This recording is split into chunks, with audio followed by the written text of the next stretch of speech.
안녕하십니까. 원주권 뉴스입니다. 일군수 지원 사령부와 반곡 예비군 훈련장 등 원주권 군 유휴부지에 대한 개발 사업이 기획재정부 국유재산정책심의회에서 최종 확정됐습니다. 일군지사터는 학성 저류지와 연계해 대규모 수변도시로 조성되고 반곡 예비군 훈련장은 혁신도시와 관내 대학을 연계한 스마트 헬스케어 분야 창업 지원 공간으로 개발됩니다. 원주시는 사업 계획 승인과 인허가 절차를 거쳐 2028년까지 개발을 완료한다는 계획입니다. 2020학년도 대학 수학능력 시험을 이틀 앞두고 문제지와 답안지가 도내 7개 시험지구에 도착했습니다. 원주교육지원청은 오늘 세종에서 원주와 횡성, 영월, 평창, 정선 지역 학생 4,297명이 응시할 수능 문답지를 받아 특별관리에 들어갔습니다. 시험지는 내일 각 지역 교육청으로 옮겨져 수능 당일 새벽에 14개 시험장에 배포됩니다. 수능 하루 전인 내일은 각 고등학교와 원주고등학교에서 예비 소집을 실시해 수험생들에게 수험표를 배부합니다. 강원경찰이 오는 15일까지 경찰관 1,386명과 순찰차, 오토바이 등 장비 310대를 동원해 수능 경비 안전 활동을 추진합니다.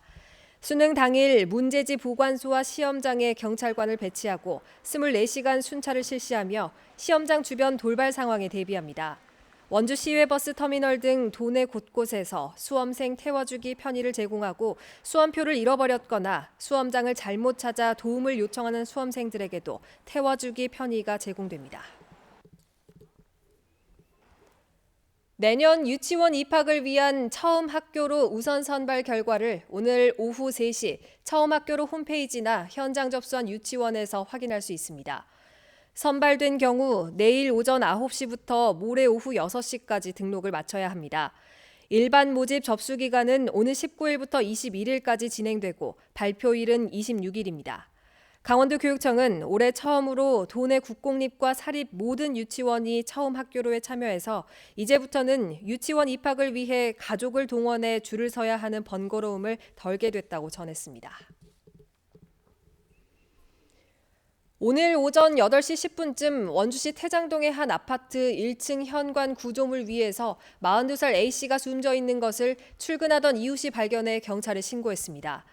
경찰은 평소 우울증을 앓던 A씨가 늦은 시각 배우자에게 담배를 피우고 오겠다는 말을 남긴 채 나간 것으로 확인됐다며 현장 CCTV와 가족 증언 등을 토대로 정확한 사고 경위를 조사하고 있습니다. 화물 차량을 몰다 오토바이를 타고 있던 10대를 치어 숨지게 한 64살 A씨에게 벌금형이 선고됐습니다.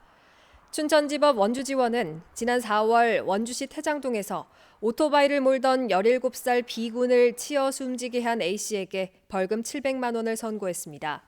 재판부는 A씨가 전방 주시 의무를 소홀히 했지만 오토바이를 운전한 B군의 과실도 적지 않았고 유족들과 합의한 점을 감안했다고 밝혔습니다.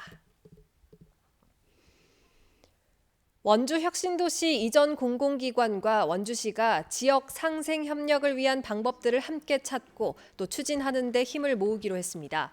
13개 이전 기관과 원주시는 오늘 행복 가득, 가치 충만, 미래 발전 강원이라는 공동 추진 협약을 체결하고 상호 간에 제안한 협력 프로그램을 함께 진행합니다. 협약에는 사회적 경제기업에 대한 지원과 구매 확대, 지역사회 문제 해결을 위한 자원 공유, 지역 인재 육성 지원과 일자리 창출, 또 지역 생산품 구매 확대 등이 포함됐습니다. 뉴스를 마칩니다. 고맙습니다.